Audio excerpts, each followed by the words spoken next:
Welcome out, everyone. This is probably one of my favorite events that BOCI does because you get a lot of information. And today, and now please forgive me as I read this because I want to make sure I get it all correct. At BOCI, which is Business Over Coffee International, we are bringing people together by providing tools for more connections, collaboration, exposure, and business. We work with professionals who want to optimize their business through social media, educational exchange, and networking events. The Share event, which is this one that we're having today, is held on the fourth Thursday of each month, and it's industry specific, so the topics will all be related.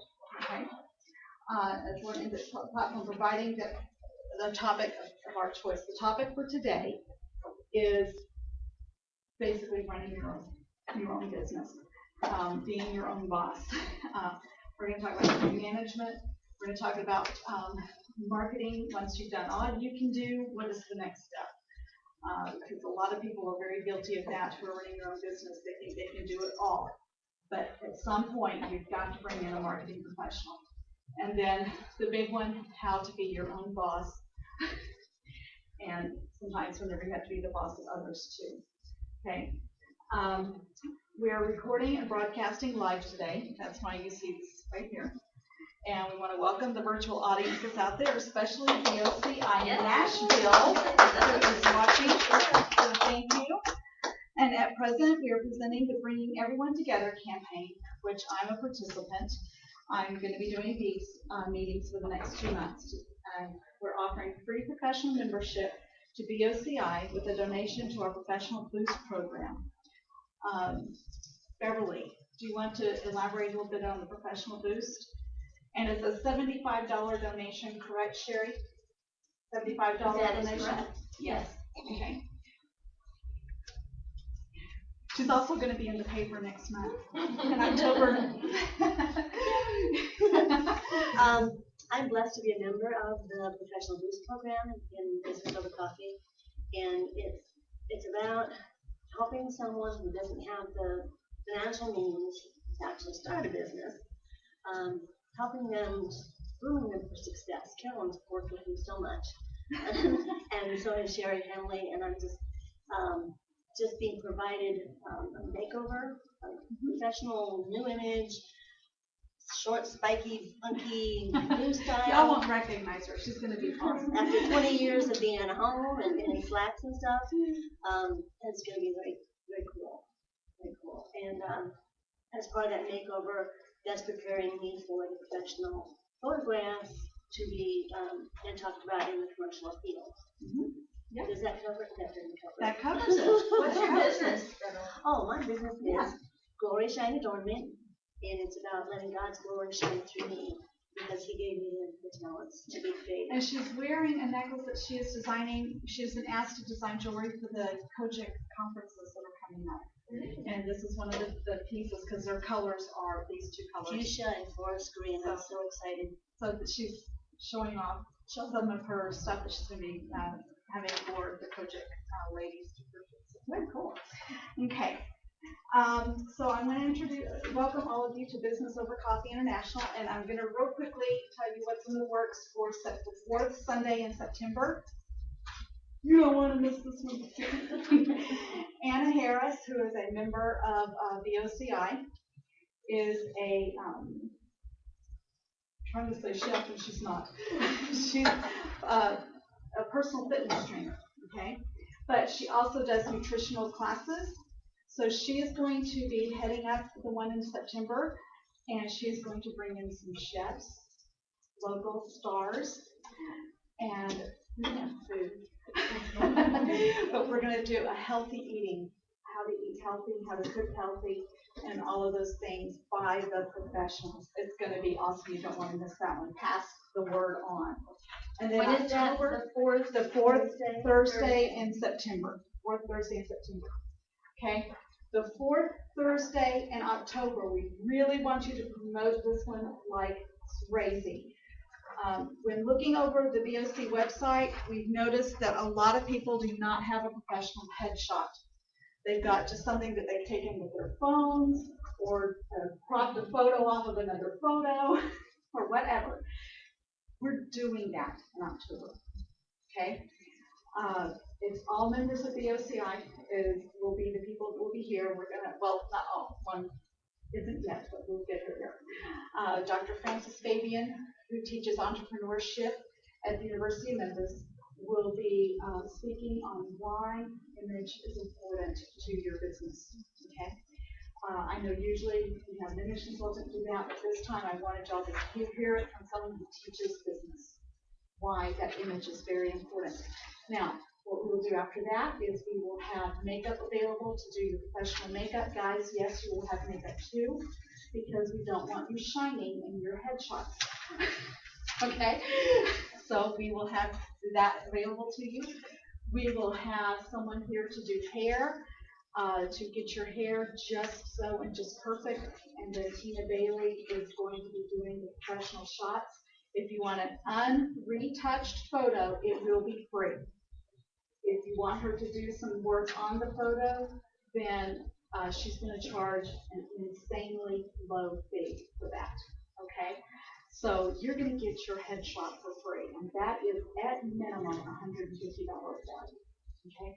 At minimum. All right, so that'll be the fourth Thursday in October. Okay, today we're going to talk about time management. And I'm going to start that off, and I'm not going to take up very much time because I want our other two speakers to really elaborate on that. First thing I'm going to have you do, though, is go to Amazon.com and look up First Things First by Stephen Covey. It's a book that's been out a very, very long time. You know, he was one that brought in the 7 habits, and then everybody got their mission statements because of the 7 habits and such. First Things First is time management. It shows you how to get rid of all the junk in your life that is, especially for people who are working out of their homes. It helps you get rid of all that junk from the 9 to 5 time frame. Okay, and we're going to talk about it a little bit today. The first key things that you've got to understand are: we are not in control of our lives. We can choose to let our daily life be governed by principles rather than a clock. Leading a principle-centered life means not taking any shortcuts or quick fixes. You must follow a path that focuses on why you are doing things rather than how fast or efficiently you are getting things done. Does that make sense? Okay, why are you doing it as opposed to how long it takes you to do it? Okay? And be willing to examine your life, your motives, and your first things. Okay? To really make time management work for you, you basically have to admit you have a problem.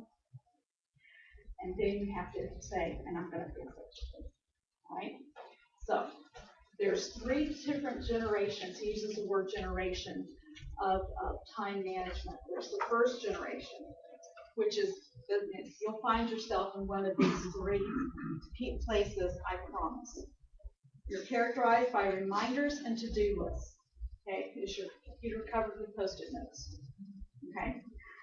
First things are usually what happens to be in front of us at that very time. People in this generation are flexible and adaptable. There is a tendency for us to fail to keep some commitments because you're focused on just what's in front of you at that time. The second generation: calendars and appointments, scheduling future events, identifying deadlines. Okay? Preparation and planning means a higher level of responsibility. Other people tend to become interruptions or distractions that keep us from sticking to our schedule. Okay? So you got to know, what do you do when you have those interruptions? Or do you just have blinders on and you can't get past that? Okay, the third generation: values clarification, setting long, medium, and short-term goals to obtain the values you've identified. People in this generation achieve substantial gains in productivity. First things are a function of values and goals. Paradigms emphasized by the third generation are control, efficiency, values, independent achievement, chronological or linear time, as opposed to the paradigm that focuses on the quality of time rather than quantity, competence and management, as opposed to leadership. What's the difference between management and leadership? You know, there's a difference. Okay. Are you going to touch on that, Rich? management, to risk management and leadership? A little bit, maybe? Okay, then we won't do that here. Okay, there's a need for a fourth generation. Where we move beyond time management to life leadership. This is the fourth generation paradigm that will create quality of life results. Now, answer these questions. Do any of these statements ever uttered them or been a part of them? Okay? I seem to do my best work when I'm under pressure. Okay, that one starts in junior high. Okay, the night before the big papers due. Oh, I can do a better paper when I'm under pressure. Okay. I often blame the rush and press of external things for my failure to spend deep introspective time with myself. We're always rushing and never have time to really think about where we're going.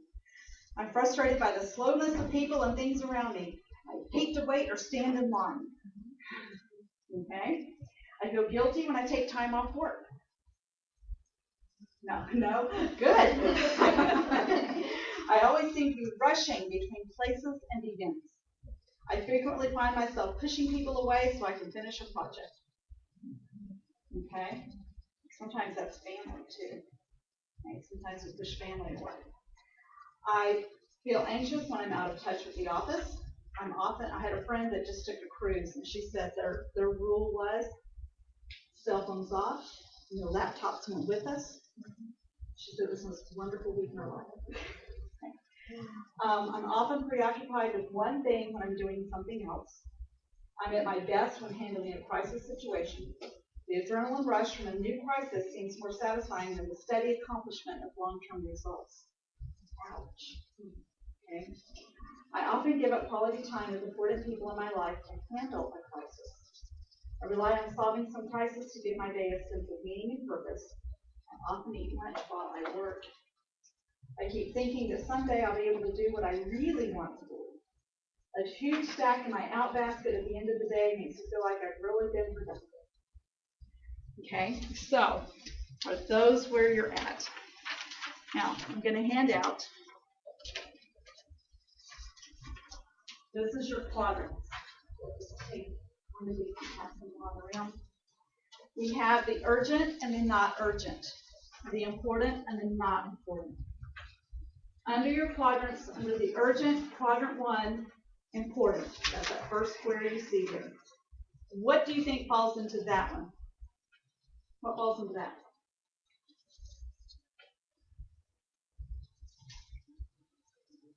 Okay, that's going to be your crisis.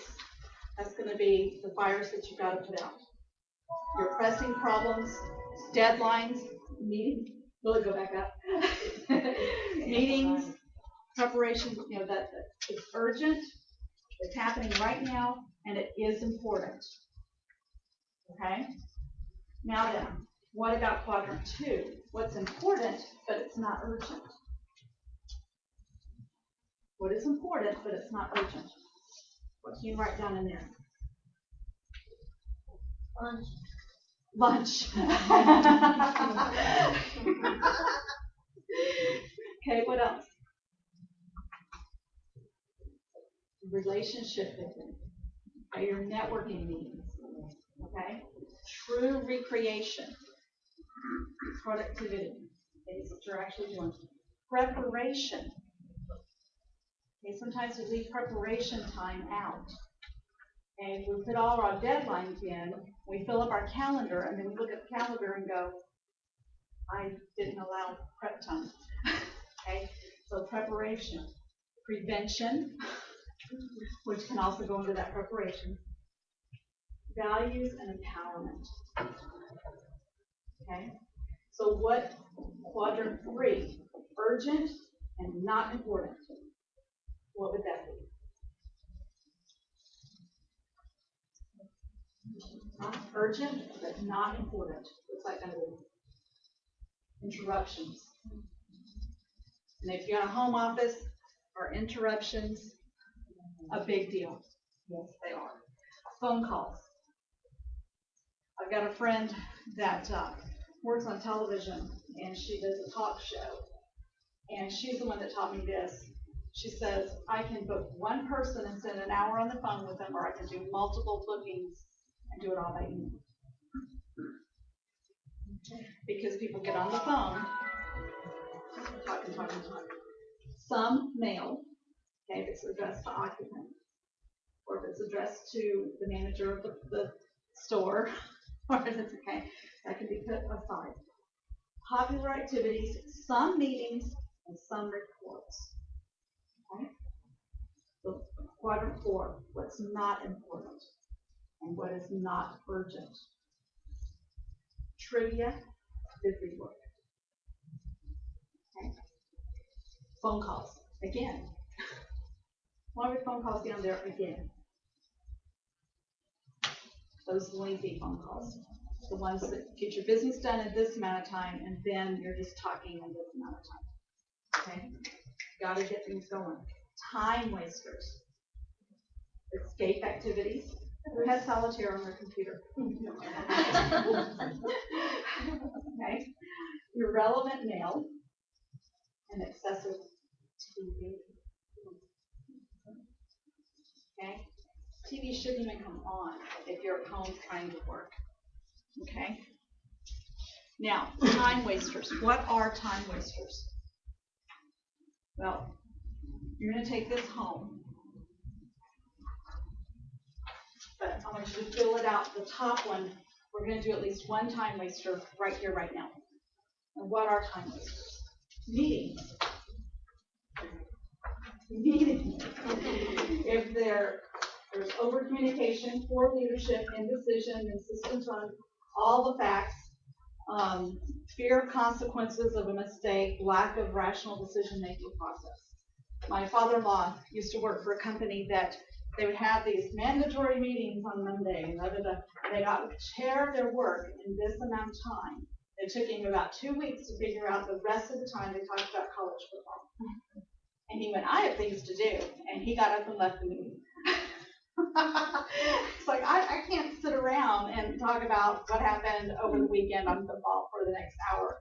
And it was just because they had allotted this much time for the meeting, so they were filling up their time frame. Well, he had other things that he could have been doing, so he got up and left after all the business was done. When they started talking football, that was his cue. See ya, gone. Okay, another time waster, lack of delegation. Okay, if somebody else can do it, have them do it. Sherry is doing a prime example of that right now. While she's got things going on, she's delegating things out to other people. Okay, haste. Responding to the urgent. I gotta take care of this right now. Putting out fires. Nothing but putting out fires. If that's all you're doing, then you're not managing your time very well. Okay. Paperwork and reading. Learn how to scan. And learn what is good to read and what you just need to put aside. Routine and trivia and visitors. Okay.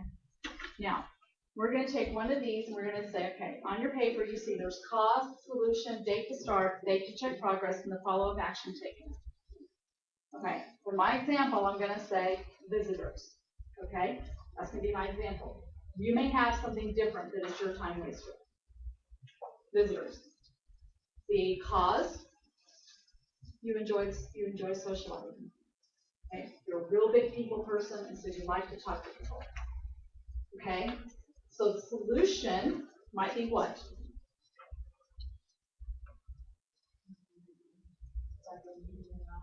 Stop letting people in your office. Okay? Do it elsewhere. Meet visitors someplace else. Meet visitors over lunch. Just, whenever, and this is really hard whenever you're at home, but realize 9 to 5 and set aside 9 to 5, that's my time, okay? So the date you're going to start? Today. Tomorrow. When is it you're going to set this implication? And the date you're going to check on your progress. Give yourself a week or two to see how many people you have really been able to reorganize, or whatever your time waster is. Your follow-up action that was taken. Some of these things you can't just rule completely out. So what are you going to do different to make them work? Does that make sense? Make them not a time waster. Okay? So there's your sheet. Do great and wonderful things with it. Okay? Now, the Franklin planners were a big deal, and we had all of these little things, written in there. But now everybody puts it on their phones.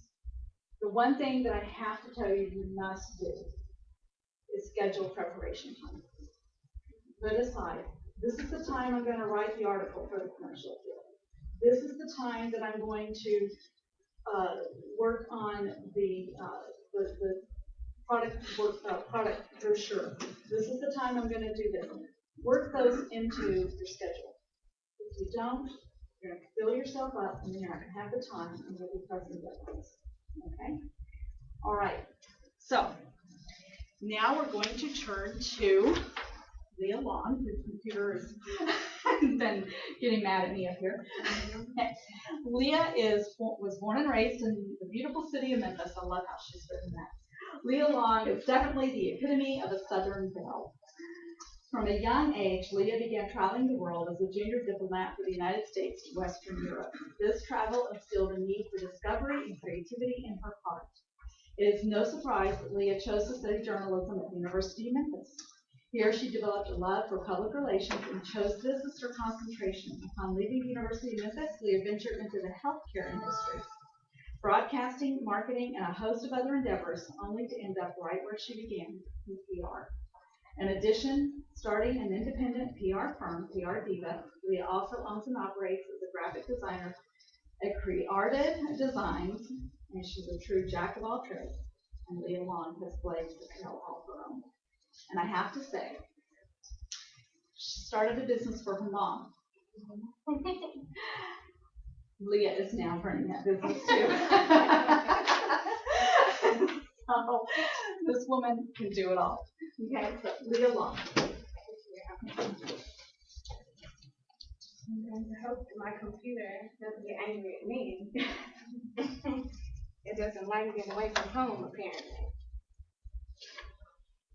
We'll get started in just a moment.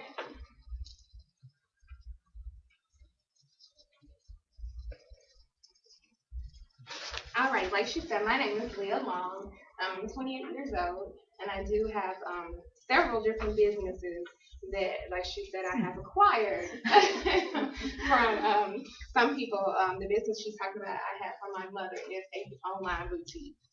We do women's accessories and handmade custom bow ties for men. But today, I'm going to be talking about small businesses and some of the problems that we face. Today's topic is when you can't do it all yourself.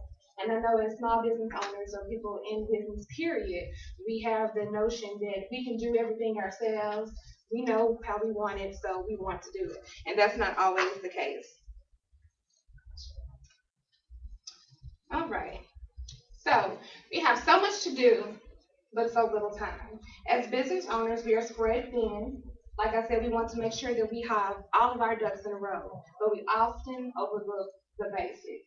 So when you've done all you can, go back to the basics. We want to save money, so we do as much as possible ourselves. And sometimes we just can't. So we need to stop, breathe, and go back to the basics. Basics is, here is what I mean. Graphics, websites, marketing, advertising, business listings, and brand building. And we'll go over these.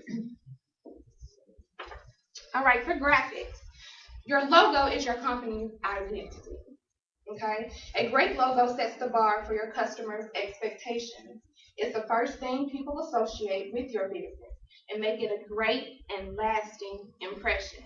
Your logo can also cancel a lot of business. Somebody will see your logo, and if it's not professionally done, they won't think that your business is professional, even though it may be.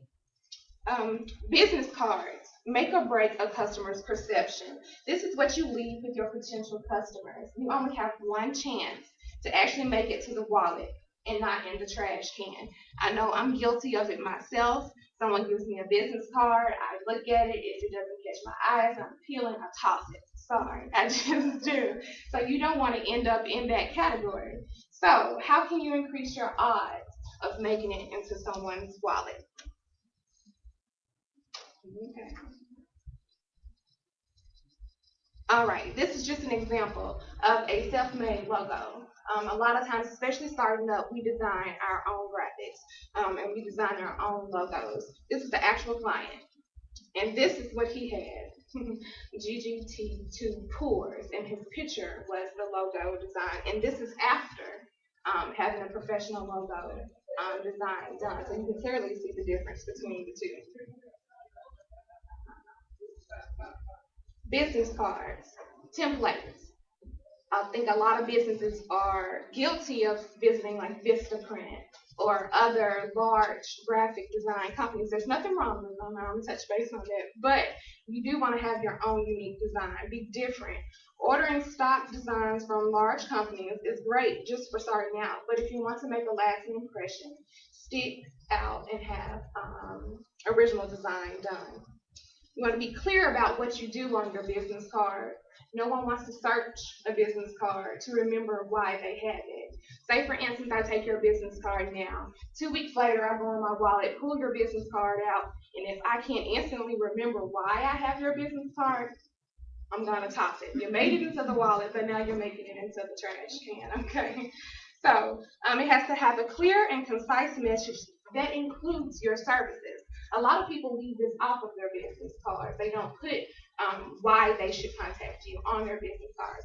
For example, you see on this business card, which is my mother's business card, I should say my business card now, but it clearly has all the information on there that you need. So when you pick it up, you know exactly why you received this business card. There's the name of the company, the website, things that are offered on this website, and all your contact information.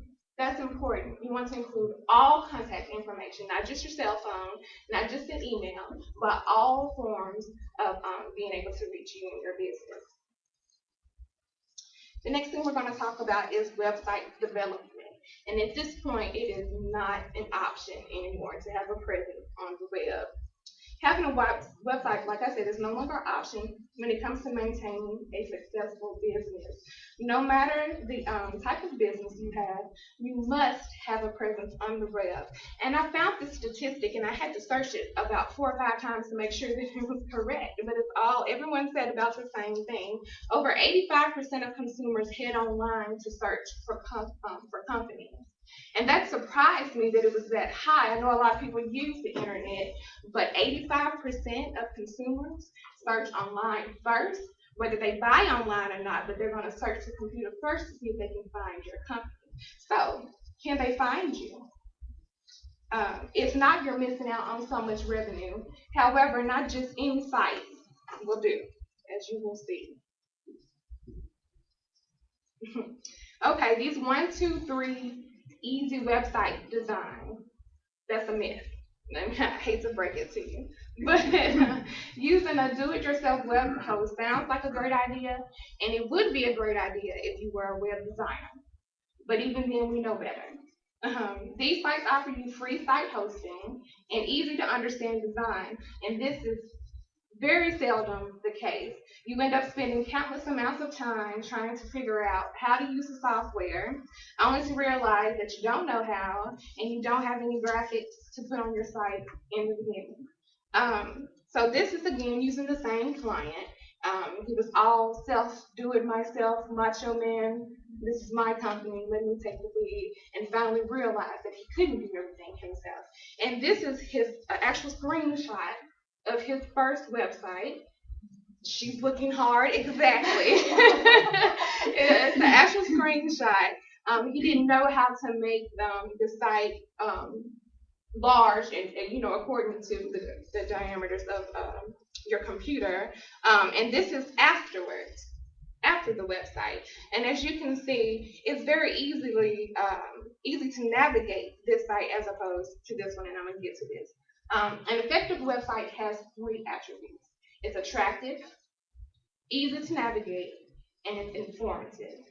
If someone goes to your website, they look at this, they're going to click off. You're going to have a very high bounce rate. It's not attractive. It's not appealing to the eye. So no matter how great your service is or how great your product is, they're not going to see it because they're not interested in what they see initially. It has to be easy to navigate. Consumers are impatient. They don't like to take forever to go through your website and read everything. They want to see clearly what you have to offer and where they need to click to get it, okay? And make it informative. We as business owners, we do specialize in what we do, but the mass majority of the public do not, or they wouldn't come to our business. So we can't have the wording on our website reflect that we're specialists. We have to speak in a language that everyone can understand. So you want to be informative, but also make sure that it's easily understood.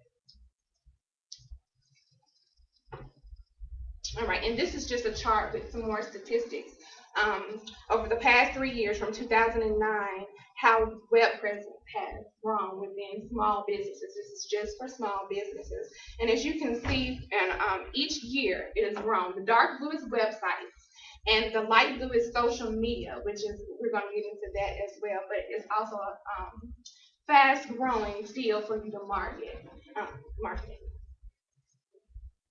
All right, and now we're getting into marketing 101. Take advantage of all types of effective marketing. A lot of people, they get in a rut and they stick with one type of marketing and don't realize that there are several different types of effective marketing.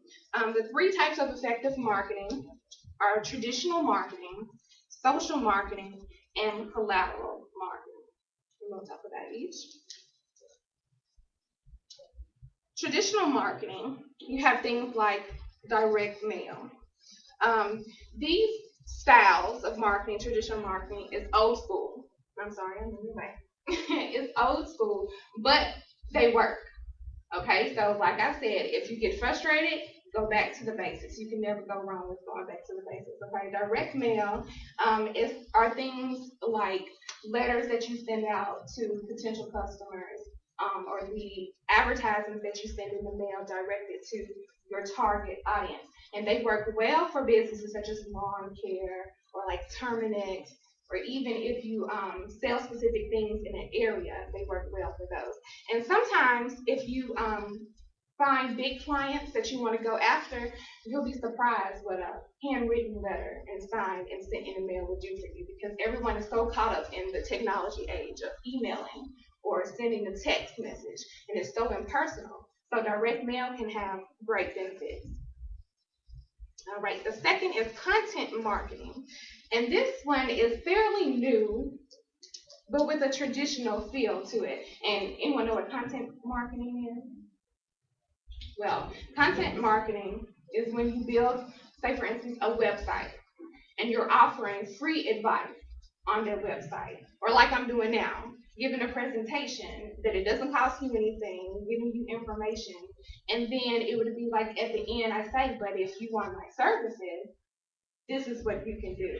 And then people are more inclined to buy from you because you gave them, free information, and they can see that you know what you're talking about, and then they'll buy things for you.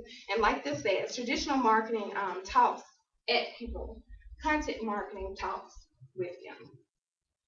You have email marketing. And this is when you have a database of potential customers. Email marketing comes in handy when you do have a website and you capture email, whether you invite people to join your newsletter, whether you say, hey, we're having a contest, we're giving away a free purse, enter your email here. You're actually capturing their email so you can have them in your database and market to them at other times.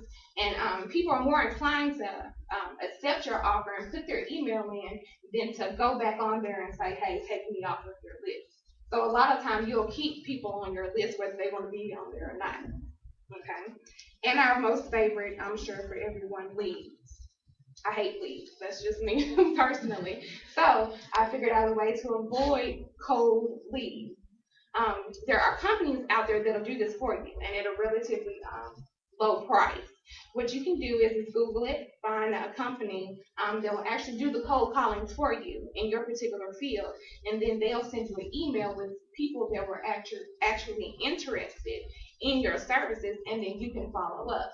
This saves time, money, effort, and heartache, because I know I do not like rejection, and if somebody hangs up in my face, we're going to have a problem. So those are the Those, okay.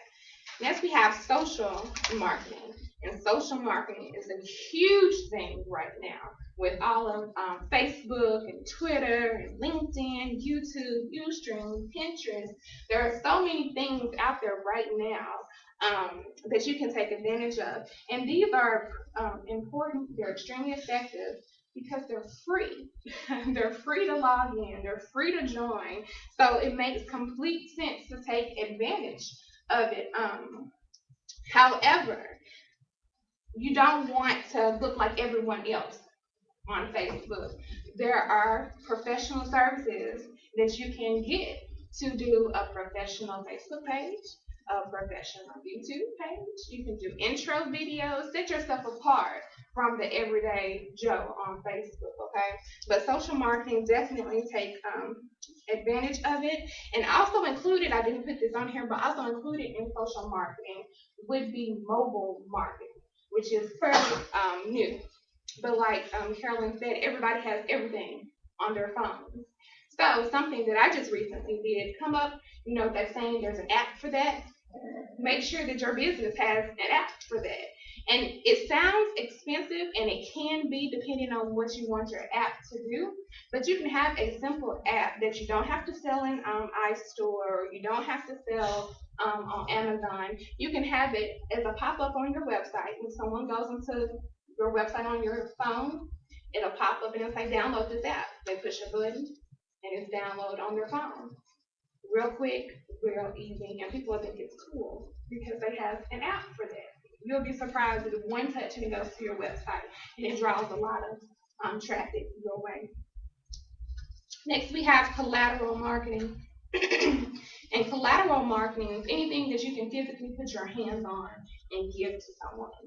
Okay? Everyone wants to feel like they're getting something for nothing. And do not underestimate the power of a freebie. And that comes with giveaways. If you're going to an event, or if you have a booth somewhere, or if you're sponsoring something, make sure that you have giveaways. And that can be hats, cups, mugs, pencils, pens, and you can get these done fairly inexpensive. But it's a great way to have your name everywhere. Every time they pick up that pencil or pick up that pen, they'll see your name, whether they want to or not. Okay? Merchandise, hats and shirts are examples of merchandise. Everybody loves a good t-shirt. I know I have a ton of t-shirts in my drawer from companies. I sleep in them, but I still have them, and I still see the logo. So once again, you're everywhere. Brochures, magazines, and media kits are great ways to attract business while giving a lot of detail about your company. The magazines are fairly new accessibility, and I know people think that it's going to be a lot of money. I don't mean print magazines necessarily. You have online magazines now, and it's very, very easy to create your own online magazine and send those in that email capture that I was talking about to everyone that signed up. But it's a really cool and effective way to get people to know more about your business, not just the service, but you as a business and a business owner. All right. And next we have advertising. Stick to the fundamentals. You see the things? Stick to the basics. Stick to the fundamentals. When you're caught up and doing everything and you're hectic and your mind is cluttered, always go back to the basics. And once you go back to the basics, you'll normally see the difference, okay? Regardless of the size of your business, understanding advertising can reap huge rewards. 5% of your gross profit should go into advertising. That's a statistic that I found online from several organizations. But 5% of your gross profit should be set aside for advertising. And in advertising, there are 6 fundamentals that you should have. Number 1, use one clear message. Like Nike, just do it. We all know what that means. We all know when we see just do it, that's Nike. And that's the message stand still. You want to use one clear message that you can get across within 3 seconds to your customer, okay? You want to add credibility. Make your ads real. Use numbers.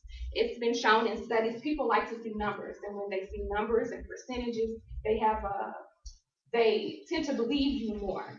Okay, you want to say for instance, I said that I was the best web designer in Memphis and got awarded this award in my ad. You need to come, shop with me or come take my products.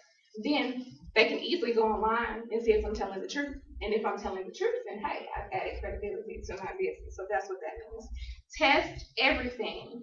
Unfortunately, small businesses don't have the money to waste on advertising, just hoping and wishing that it's going to work, okay? So we have to test everything. And what I mean by that is start with one medium.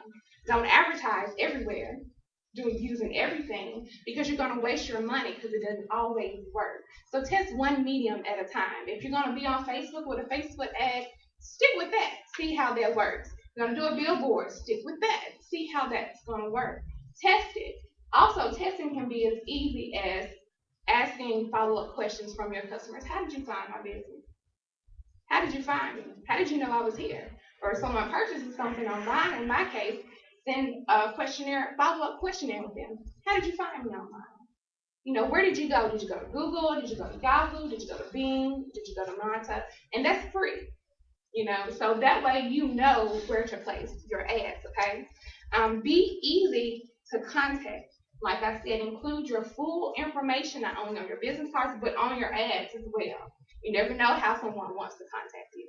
So make sure that you have all your contact information on there. And match your target. What I mean by that is, if I put an ad in a sports magazine, I'm going to have one type of ad. If I put an ad in the women's health magazine, it's not going to be the same ad. Don't think that a generic ad will work for everywhere, because it won't. It won't be as effective. So match your target audience that you're placing your ad in. Create curiosity. Create and generate interest from your ad. And I found this very interesting. I saw something that said business advertising does not sell a product or a service. It sells interest in your product and your service. So you might think that your bag, and I'm using bags because I sell them, you might think that your bag is just so cute, and it's just going to sell itself. The next person might not like your bag. So you don't need to sell that bag. You need to sell interest in what you're doing or in your service, okay? The next one I'm going to think about. I know I said I didn't have enough, but I did. So you have building your brand. You're still good. You're still good. Okay. What is a brand? Okay. And I'll read the generic definitions they have. A brand is a name, a term, design, symbol, or any other feature that identifies one seller's goods or service as distinct from those of other sellers. Blah, blah, blah. What does that mean to you? A lot of people get brand and logo confused.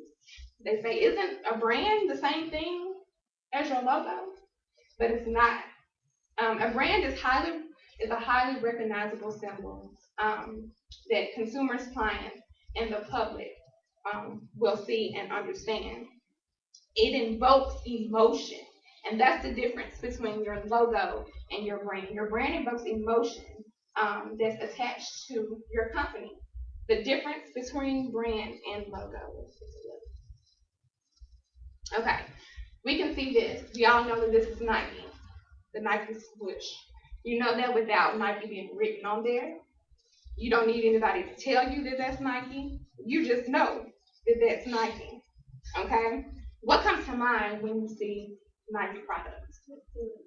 Just do it. What else? What adjectives come to mind about the company itself? Athletic wear. Athletic wear. You come up with quality. If you see a Nike swoosh on a tennis shoe, it's of high quality. You might think, or younger people might think, hey, it's a Nike, so I can play better basketball, and this is going to increase my athleticism. It doesn't, but that's what they make you believe. So those feelings that you associate with this logo is your brand. So you see the difference between logo and brand, and you want to make sure that just like Nike, people associate your logo with a feeling. You don't want it to be a negative feeling, because that happens. You don't want to associate a negative feeling, but make sure that you're evoking some type of feeling with your logo, and that is your brand. Okay, but it's important not to only have a brand, but to have a cohesive brand. Everything needs to match. Have you ever seen a company or walked into a store and it hurts your eyes, basically? There's so many different colors everywhere. There's so many different designs. Their website looks one way. Their business cards look another way. The pamphlets they hand out look some other kind of way. It's chaotic. This is what I call my 3 C's. That's clutter, confusion, and just country. I'm sorry. And you don't want to invoke those feelings about your brand, okay? Um, Repetition equals great branding. Okay, that's the key to a brand is repetition.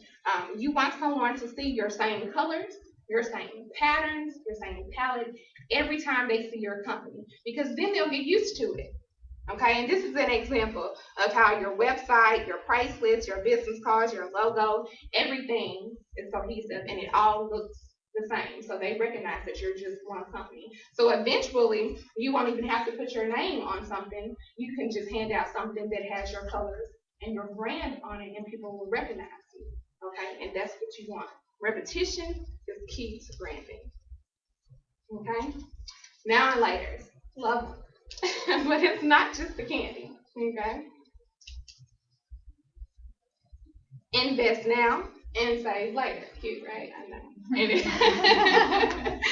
Okay, you want to make the plunge completely. Invest in your business with your full attention and as much financially as you can. Many small business owners hold on to their 9 to 5, which is okay. But that's hard to do when you want to expect your business to flourish properly, okay? You get what you put in. If you don't invest yourself into your company, why would you expect someone else to? Okay, and that's the hardest thing, and I know it's the hardest thing for me. It's the hardest thing to let go of your security blanket, knowing that you're going to get a check every Thursday, knowing you're going to get your check every other Tuesday, and jumping into your own business. But it pays off in the long run, okay? It is more cost effective to do it right the first time, okay? Spend the money, get the work done professionally. It saves time, effort, and money. Do it yourself equals loss of money from having to realize that you can't do it and then having to hire somebody to come redo what you did. Does that make sense? So if you do it right the first time, you won't have to worry about it. It's out of the way.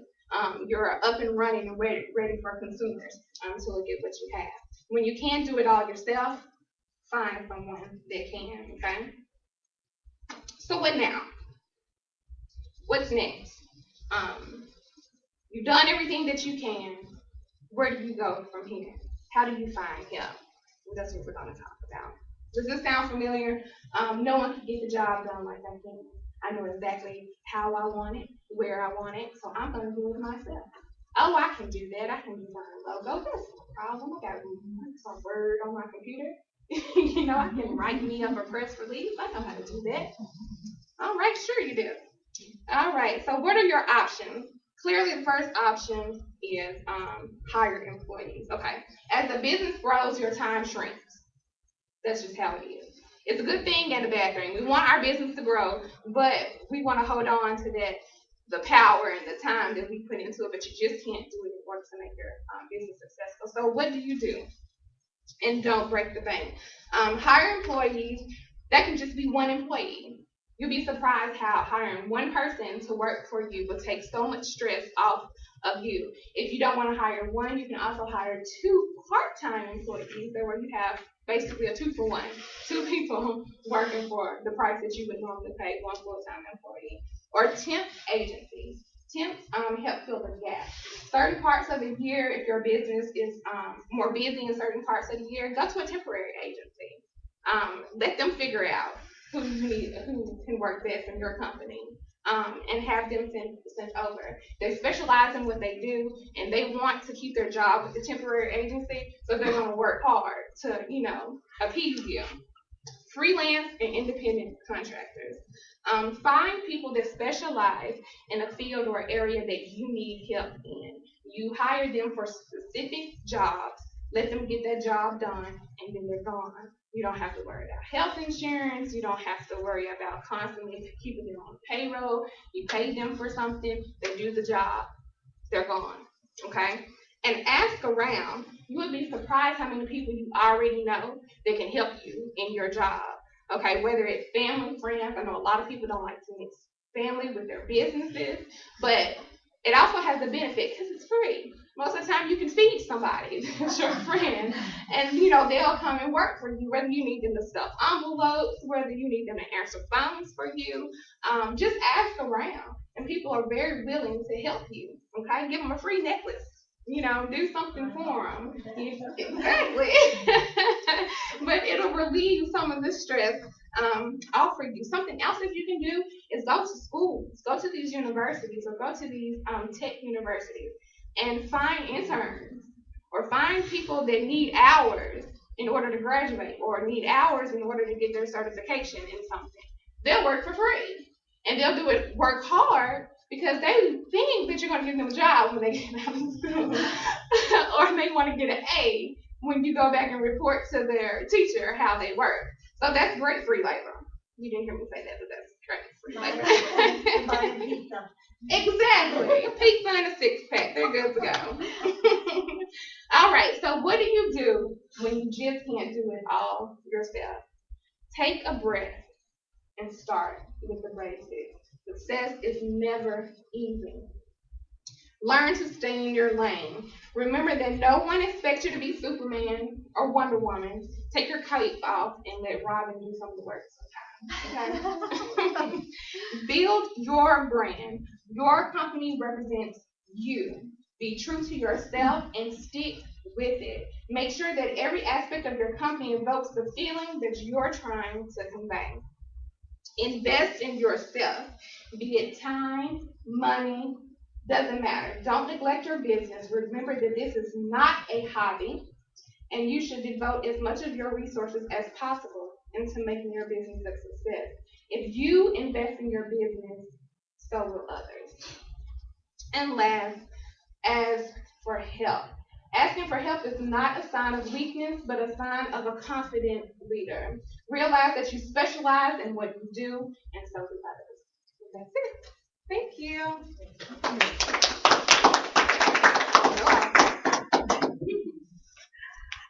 Okay, thank you so much.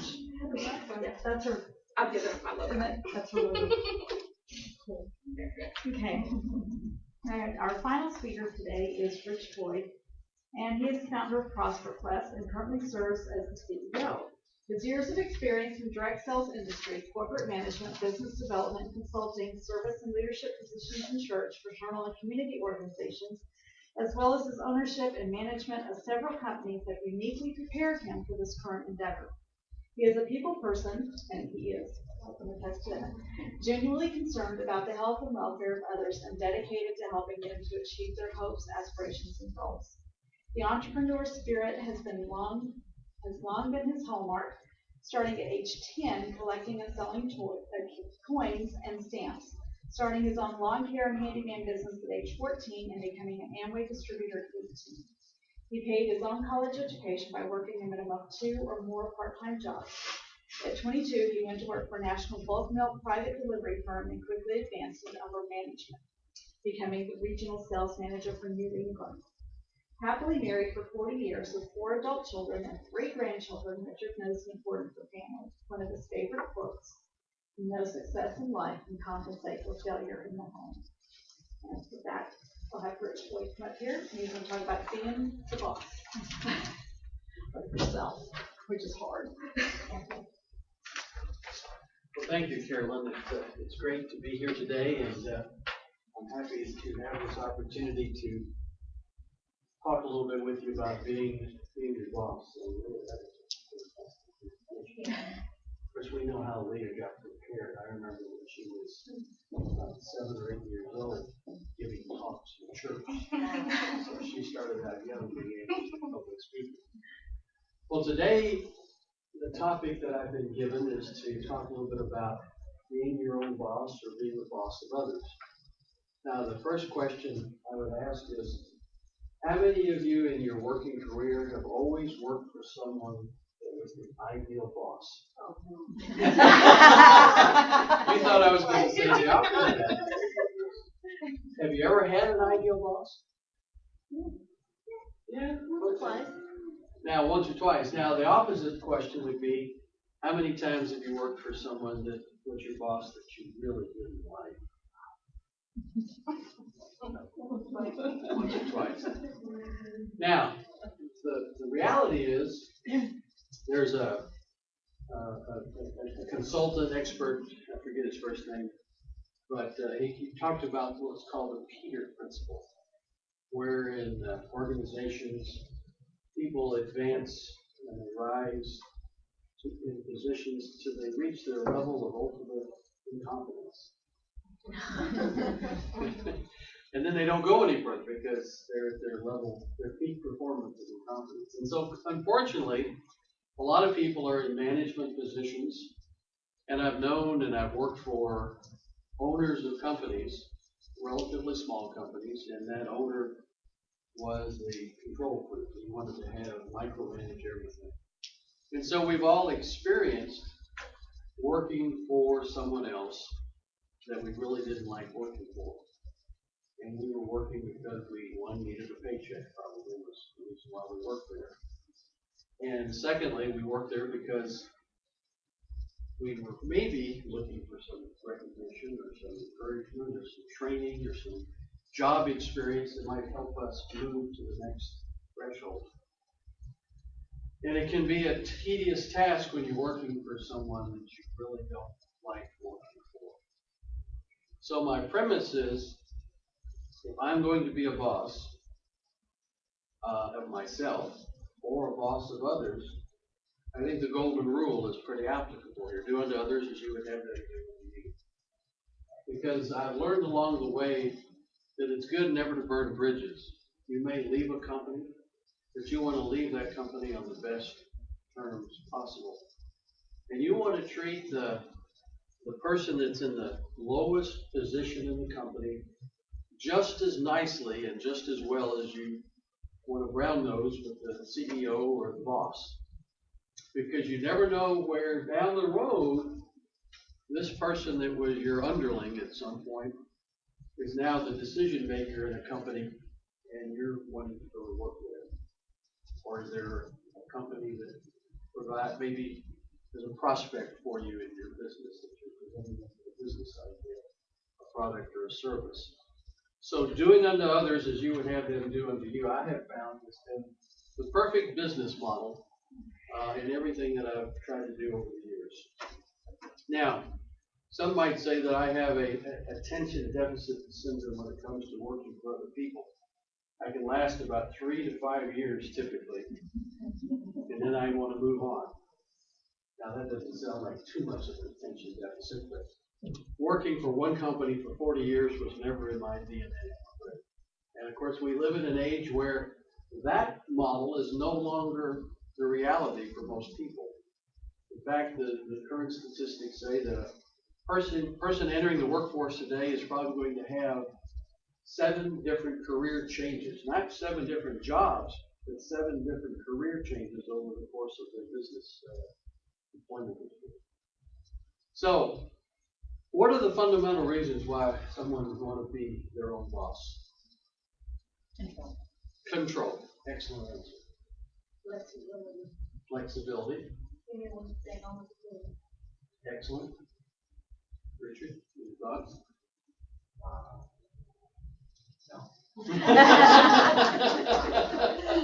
No. Basically, it kind of fits into control, I think. Is,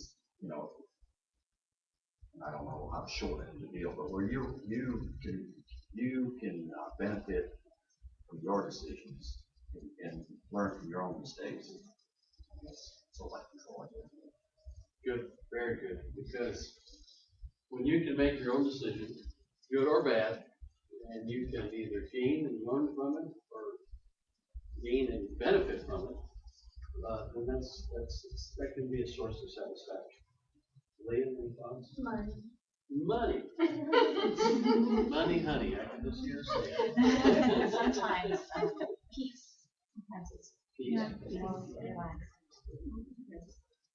That's true, because if you're in an environment where you're working for someone that just makes your life miserable, you have a lot of stress. I've watched my wife for years. We were working in a wonderful company with great ownership and just wonderful people. But there's one individual in that company that she has to interact with that just makes her life miserable. And I just, I usually pick her up from work. I find that works out well because she can decompress in that 15-minute drive home, and then we don't have to deal with that anymore. But peace and happiness are certainly important components. And of course, the wonderful thing about being in business for yourself, or being your own boss, is that based on your attitude, you are in complete control. Now, sure, things are going to happen. Disappointments are going to occur. Setbacks will knock you down occasionally. But the key is your attitude and how you deal with those things and being able to come back. Now, fundamentally, if you're going to be in business for yourself, what's the number one question you have to ask yourself? Can you do it? Commitment. Can you do it? What type of business? What type of business? I might call it, what is your why? Why do I want to do this? Is it for contentment? Is it for money? Is it, is it those things that we talked about? What is that core thing that is your why? And when you've determined that, then you've made a big step toward being in business for yourself. Because if you don't have an overriding, burning desire, that why is not the most important thing in your life, then you might want to be careful about how quickly you jump into the entrepreneur arena, because it's very tempting. Now, we hear the statistics all the time. How many startup businesses fail within the first 5 years? What's the number? 80%? You're in a business of selling and buying businesses. 80% of people who launch a new business, within 3 to 5 years, they're going to be out of business. They're going to fail. That's an interesting thing, because when you were asking ideas, the first thing that came to my mind on why people start their own business is security. Wow. They're tired of getting laid off. Right. It may not be true, but that's their perception. And so here's the reality. We think being in business for ourselves and being the boss is this great, wonderful thing. But for most of us, what have we done? We've created our own job. But we have no security in terms of a guaranteed salary, do we? But we do have the security to know that if I succeed or if I fail, it's because of what I've done and not some decision made by corporate whoever based on the bottom line equation or personalities or egos or other factors that I don't have any control over. So now you're ready to launch because you know your why. The next question is, how focused can you be? How committed can you be? How well are you defining exactly what it is you want to do? Developing your goals, developing a plan of action, being able to utilize time management skills, goal setting skills, and being able to do the things that get you from what you want to do to what to separate what you want to do from what you have to do, need to do to stay in business. Sometimes the things you have to do are not the fun things, but they are essential. Years ago, I worked for a commercial collection agency, and the customers, our clients, were businesses who had provided a line of credit to smaller companies for whatever product or service that particular company provided. And as I worked later on, I worked on the marketing and sales side of it, but initially I was on the collection side. And I would contact these business owners who owed another company money. And what I discovered is many of these businesses the person was really good, if they were A nurseryman, they could do great landscaping and they were fantastic. There was an auto repair shop, he could fix cars like no one else. Well, what I discovered is that fundamentally, every one of those folks who were having these financial problems might be skilled at their talent, but they didn't have a business management acumen. They didn't have those skills. And that's always a challenge when you're in business for yourself, because initially you're on a tight budget and you may be a one-person show. And you may not have all these talents. But you know, it's amazing, as I think back 30 years ago to that experience, to the resources that are available today. You know, with the advent of the internet, you can Google virtually any topic, and there's all kinds of resources that pop up that can give you direction and guidance. There's all kinds of software packages. You know, who hasn't used QuickBooks or Quicken? You know, great way to manage your business finances and your payroll and all those kind of things. And you can do it in a minimal amount of time without having to have any real expertise in knowing what a P&L statement is or how to figure taxes on payroll or any of those kind of things. But those are tools and resources. Now, taking advantage of those tools and resources and knowing where to find them, of course, may be a challenge for someone starting their own business, because if you don't know what you don't know, how do you know to know it? I mean, it's fundamental. So, for example, the Small Business Administration has, through its core group, the senior former business owners, they will provide all types of free consulting. You can go down and meet with those folks, and they'll share with you virtually any area of concern that you have. They'll either have a brochure or a booklet, or they'll be able to tell you from their own experience some of the things that can give you the shortcuts to help you find the information and the knowledge that you need to put together the fundamentals of maintaining and operating a business. Now, being your own boss. I heard flexibility, I think, a moment ago. Some of the things that are pitfalls to being one's own boss is that we remember Robin Leach and we think about the lifestyles of the rich and famous, or we have these images in our mind of a Donald Trump flying around on private corporate jets and all this stuff. And so that's kind of our, you know, our unbelievable perception of what it is to be in business for ourselves. But the reality is, from where we're starting to those kind of end results, there's a long, long, hard road. And so if we're a startup business, we need to remember we're a startup business. Being able to take excessive long lunch breaks, sleeping in the mornings, leaving early to go play golf or whatever the case might be. Those are not luxuries that one should be able to think of on a regular basis. Now, doing some of those things occasionally as a reward, yes, that's the beauty of being your own boss.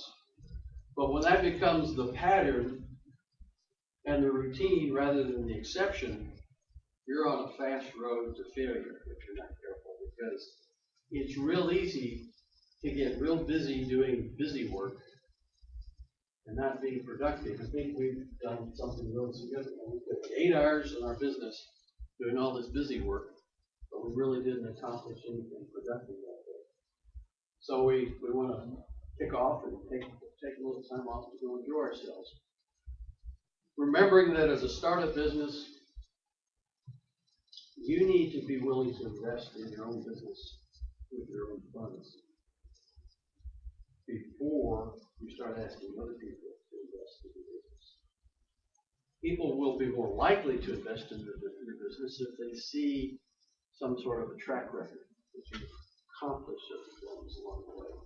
If they see that you put your own resources into your business. Just to get a small business administration loan, you've got to be willing to put up a certain percentage of the total money necessary to get that SBA loan. Well, that same principle applies whether you're going to family, friends, or strangers to get investment capital for your business. You've got to be willing to invest a certain amount of your own funds. Now, Leah mentioned this transition between having a job and wanting to start a business of your own. And the gulf in between the security, perceived security, and the opportunity, it's a scary jump. And so for most people, it's probably better to do a transition where you're maintaining the security, maintaining the regular cash flow of the job, but you're developing your business step by step. Now you're excited. You want to get running with this thing. You want to make it do all the things you think it's capable of. You want to do it as quickly as possible. But I always remember the old Aesop fable story about the tortoise and the hare. Who won the race? The slow but steady turtle, right? Too many of us, in this age we live in, I call it we live in the microwave popcorn age where we want something and we want it now. We can't even go into the bank anymore to make a deposit. We got to do the drive-through. We can't go into the restaurant, the fast food place. We don't do the drive because we want it now. Well, the reality is sometimes we can't have it right now. There's a price to be paid. There's dues to be paid. There's a process that we have to go through in order to get those goals and objectives that we want to achieve. So, being an employee is not a bad thing. In fact, I tell everyone who's an employee, what is your plan B? What if tomorrow you go into work and they hand you a pink slip? What is your plan B? Have anyone ever experienced the pink slip experience? I think we all have at one point or another. Not fun. Sometimes it becomes a great relief because of that boss that you're just now glad to be free from. But a plan B is important. And sometimes having multiple streams of income is not a bad thing, because while you have a job and you're hopefully saving money to accumulate for your business, the more you can accumulate, the better your start's going to be. Because what's one of the number one reasons most businesses fail and struggle? Lack of capital. I always tell people when they're doing a business plan and anticipating their financial needs, calculate 3 to 4 times longer to get things going than you plan on, and everything costing your overall financial needs being 3 or 4 times more than what you think it's going to be. And then you might have a 50-50 chance of being successful. Because human nature is such that we think that I have this great idea, I want to start this business, excuse me, that everything's just going to fall into place. But we've all heard of Murphy's Law. Murphy's Law is, if it can go wrong, it will go wrong. Somewhere along the line, you're going to run into obstacles. And no matter how well you've laid out your game plan and organized everything, there are going to be factors out there that you can't anticipate or have any control over. They're going to be out there stumbling blocks. So being able to have the time you need and the resources you need to maneuver around those obstacles is going to be critical to your success. Now, being in business for yourself, it is important to reward yourself and to be able to enjoy the benefits of being your own boss. If you have an employee, let me reverse that. If you're an employee of a company and you're always doing exactly what you're supposed to, and you feel like the boss is always ignoring you, never compliments you, never provides you any kind of special reward for your performance, you start to feel underappreciated and a little bit alienated and somewhat irritated at the situation. It's this kind of human nature. Well, if you're your own boss, you think it's appropriate to reward yourself and to have ways to feel appreciated. Well, how do you do that? Well, you can't go around patting yourself on the back or looking in the mirror and say, "Oh, I'm such a wonderful person. You've done a great job."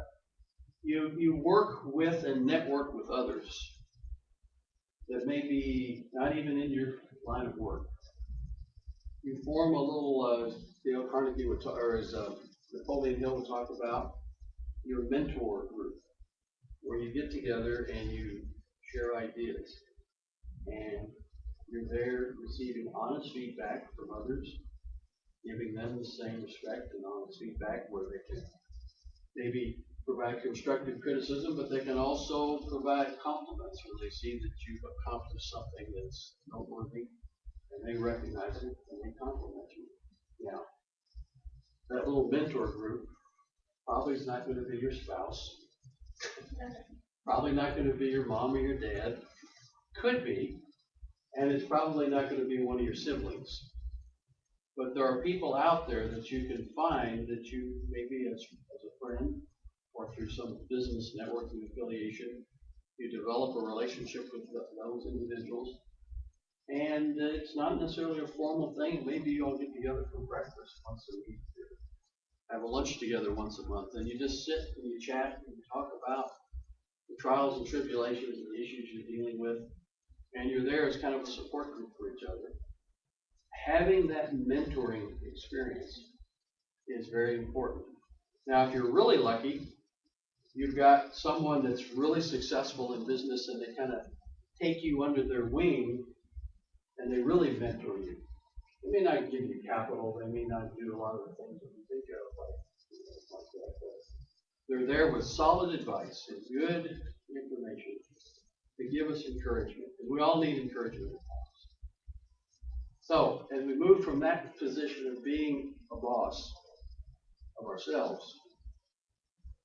let's think a little bit about if we now are ready to grow our business and hire employees. Leah's idea of hiring maybe a couple part-time person or one full-time person. That's a game changer when you're finally in a business that has enough cash flow that you can afford to hire some backup staff. Because the reality is, no one person is so perfect, so exceptional that they can do everything by themselves. A lot of people try. There's a lot of people, even as a boss, as an owner of a business with staff, that still think they have to do everything because they don't trust their people to delegate. And that's the number one thing in any organization, is to be able to know and trust your people, and to know that you've done an adequate job in training them and preparing them so that you're comfortable delegating to them responsibilities. It's a sad day when someone doesn't feel comfortable delegating things to others, because the likelihood is they're always going to be dealing with crisis management. They're always going to have to be putting out fires, because while they were over here doing the perfect job on this project themselves, they were letting other things go that now become a problem. It could have been nipped in the bud had they been delegating these responsibilities and letting people take their responsibility for themselves. In your mind, when you hear the word delegate, what do you think? Assign tasks. Assign tasks. Assign tasks and trust to walk away, not continually give a return and report date, and I expect you to have it done, not that I have to keep going back and forth. But accountability is important. A return and report, time and date. So when I delegate to someone else, I'm anticipating that they know, number one, I've communicated clearly to them what I expect to be done. I've given them the tools and the resources to be able to do it. And I don't assume that they know everything that there is to be accomplished. So I ask them, do you have questions? And we work through that. And then I don't try to micromanage. It's very tempting to want to micromanage. When we micromanage, what does that do to the mindset of that person you're dealing with?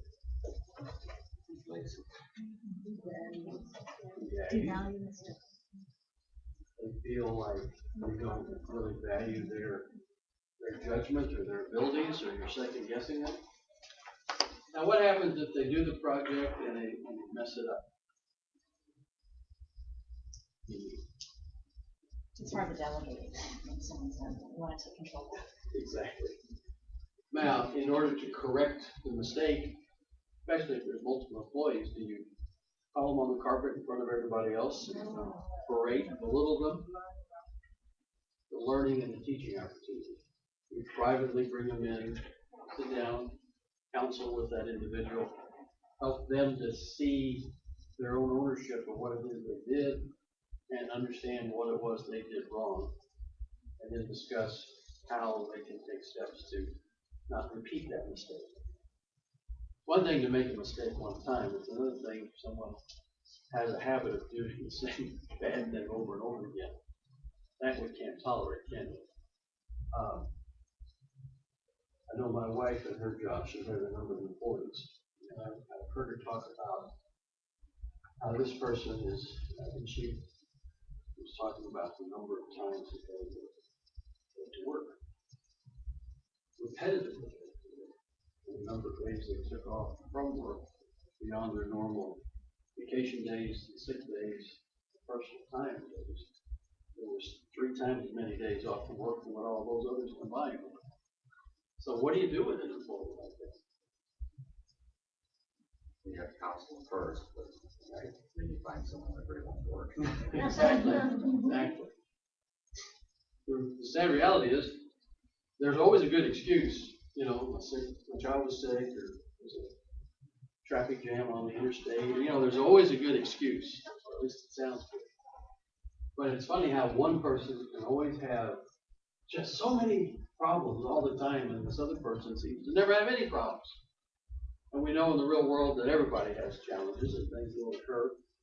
But if there's a propensity for issues, that tells us that that person maybe doesn't have the heart and soul of the job, and they've got too many things to expect.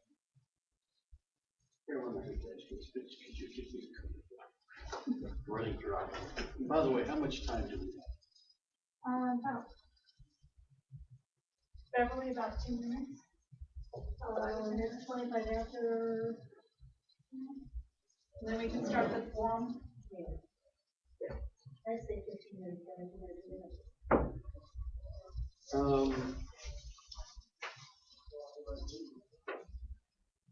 Thank you so much.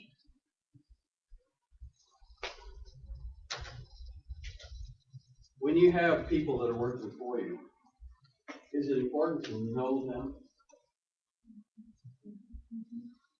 To know their family situation a little bit, to know their goals, their aspirations, their hopes and desires? Why would that be helpful? Number one, it makes them feel like you're interested or care about them, and if they feel like you care about them, they're going to care about you. Absolutely. And because of that, when you make assignments, you'll know you've got 2 individuals you can assign something to. You're already going to anticipate by knowing them. This person's good on the phone, but horrible with bookkeeping details. But this person's great with bookkeeping details, but maybe horrible on the phone. So depending on the task, I know which person to assign the task to. So knowing your people is a very important component of being a good boss. Because if you don't know your people and you're constantly giving a task to someone who basically can't handle that task, you're setting yourself and that person up for failure. And either they're going to damage your company, your reputation, or you're going to end up having to fire that person, and that's never a pleasurable experience. I remember the first time I had to fire someone. And she got on her knees and was in tears, pleading for her job. Now you want to talk about an emotional roller coaster. Her child and this, I mean, and I was the person that had to carry out a decision that was actually made by my boss, but I was the guy that had to do it. And I could somewhat sympathize with some of the issues that she was dealing with, but basically, I had to do what the owner said because that was what he wanted done.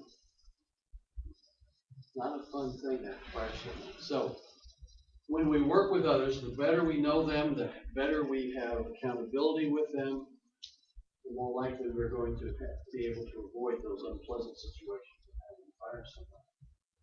But sometimes you get individuals who, despite your best efforts, they're just not cut out for that job. You're not cut out for any job, but that's just one of those circumstances you have to deal with. Hopefully, in your hiring process, you've learned some of the interviewing techniques and skills that can kind of have a sixth sense about people by the types of questions you ask. And it's good to sit down before an interview and develop a list of questions. Specific questions, not just kind of go by your gut and just sit down with someone, but they have specific questions. So on the front end, you already have a feel for that person and their abilities, their interests, their focus on doing tasks, their commitments. That way, then hopefully you're going to eliminate those kind of problems. So, knowing your people, complimenting them publicly. In the 1 Minute Manager book talks about catch your people doing something right. See, we're quick to catch people doing something wrong. I remember raising 4 kids. It was always easy to catch them doing something wrong. Complimenting sometimes was a challenge. Leah, you'll remember our daughter Rebecca. She had one of the messiest rooms of any human being I ever saw. I mean, you just had to kind of tiptoe into the room. So one day I went in there after reading that book and I said, "Sweetheart, you have the cleanest ceiling of anybody in the house." And she laughed. So, finding people doing things right and recognizing them for that and complimenting them is important.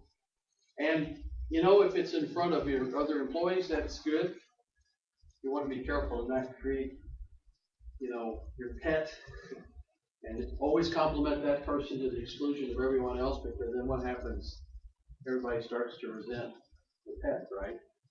So there may be times when you need to compliment that person privately. But if you're in a business where you're dealing with outside customers, every chance you get to compliment your employees in front of your customers does 2 things. One, makes your employee feel better about their position, but it also creates trust with your customers in those employees so that they don't think they always have to come to you. Because a lot of times, depending on your kind of business, you've got customers. If it's a small business, people like to talk to the owner, don't they? They want to feel like they got an inside track, so they want to bypass all the other folks. But if you're able to create an environment where your customers know that you have implicit trust in your employees, and they see that, then they'll have the confidence to interact with the employees. And obviously, the more you can delegate, the more you can have that kind of relationship where people are not having to come to you for everything, whether it's customers or employees. Your life's going to be a whole lot easier, a lot nicer. Because remember, the more you can delegate and the more you can share the load, the easier your job will be as the boss. And ultimately, the more successful your business is going to be, because there's strength in numbers. When there's unity in our organization, it's amazing what can get accomplished. When there's division and bickering and controversy, organizations will implode from within. So you want to foster an environment of trust, of mutual respect, and cooperation. When you can do that, then you'll have a successful business. I thank you all for your participation and the opportunity to be here today. Is there anyone that has any questions or any comments? We do a forum next. Okay. Well, just remember what O. Kimmons Wilson said, the founder of Holiday Inn. Said, as the owner of my business, I only worked half a day. Didn't matter which 12 hours I worked, I only worked a half a day. Hopefully you'll follow that advice too.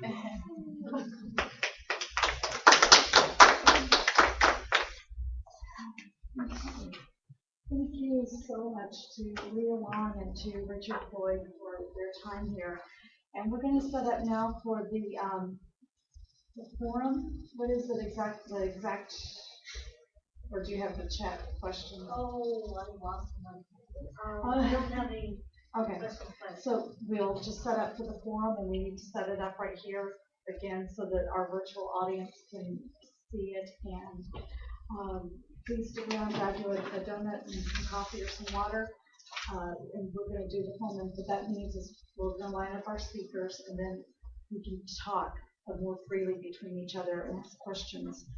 And also, you'll be able to pull if anybody asks questions off the internet. No, it didn't work. Okay, so we'll do that. So if you want to just take a little break and go grab something, we'll set up for that.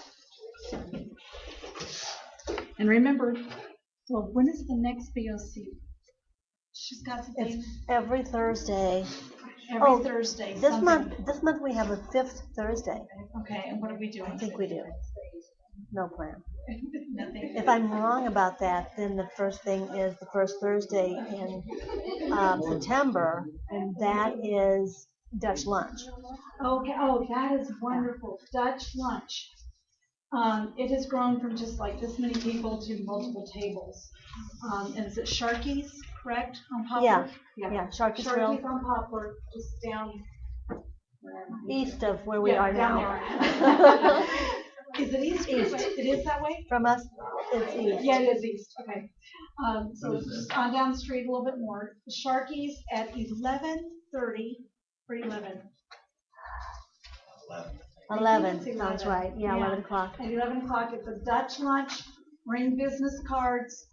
It is awesome. Like I said, it has grown to multiple tables. So it's a really good event to come to. And then there's the next Thursday, which would be the second Web. Thursday, is the web. Mhm. You can actually watch what's going on from your home if you can't get away, or you can come up here. And it's about that's designing at- your web. What time is I that? just got, they're all from 9 to 11, and I just got some breaking news. Sridhar Sankar that was here, who Yeah. launched Memphis Strategic Technology Excellence. He's going to be doing Leader on Web for the next 2 months. Awesome. Oh, okay. Yeah, he is very knowledgeable, very, very good. And then the third Thursday is Click and Connect, correct? And that will be here at what time? 9? 9 to 11. 9 to 11. That will be here, Click and Connect. And then the fourth Thursday will again be Share. And like I said, we're working on that one being the chefs and healthy eating and everything. So that's going to be a really good one. One of the things specific I wanted to talk about is healthy eating in the office. Yeah, as you're eating that donut. Yeah. When was the Dutch? The Dutch lunch is That is the first the first Thursday Thursday. at Sharky's, and I just found out that there's 5 Thursdays this month. So next week we're not real sure, because I was thinking it was the first Thursday of the month. So we will have an announcement out for next week, but the first Thursday of next month is Dutch lunch. Is Dutch lunch. Just Sharky's at 11 o'clock, bring business cards and your own credit card. Just gotta pay for your own lunch. Okay. Okay, so we'll get these